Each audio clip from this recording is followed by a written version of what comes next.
Hey guys, welcome back to my channel. I am doing another Faith Over Fear kit in my Bible today. I have selected Grace Wins. So we're doing 2 Corinthians 12:8-9. I did trim it because, as you know, I do not want to cover the words. So I did trim it. It was a complete circle, and I forgot to start recording when I trimmed it. Sorry. So 2 Corinthians 12:8-9, it says, so I'm going to underline it, for this I besought the Lord thrice, that it might be departed from me. And he says unto me, my grace is sufficient for thee, for my strength is made perfect in weakness. Most gladly, therefore, will I rather glory in my infirmities, that the power of Christ may rest upon me. That's a beautiful verse, people. So I will be speeding up the process. I am going to be doing distressed ink with my distressed pad. And I did put a piece of paper. I did not prep the page because if you saw my last video, I did not like the feeling of the of the prepping of the page. I did find out in another YouTube video. I actually love all her videos. I will link her below. I believe her first name is Lindsay. I'm not sure of the last name, but I will link the video below that talk about all of the prepping pages. So I did find out from her and her watching her video that prepping the page, no matter what you do, it still feels grainy. And there's another that you can use, but I think it covers the letters, so I don't want to bother with any of that stuff. So I will link the video below for that, for her video, so you guys can watch it if you like. But I will be speeding up the process after this. God bless. Hope you enjoyed.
Okay, guys, so final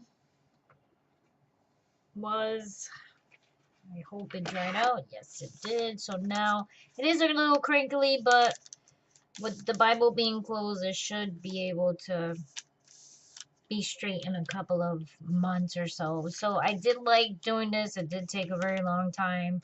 It doesn't seem like it bleeds through, not even shadowing. So Distress ink, awesome. I think the only thing is they are not waterproof. So if you end up doing something watery on this side, it will spread this side, if that makes any sense.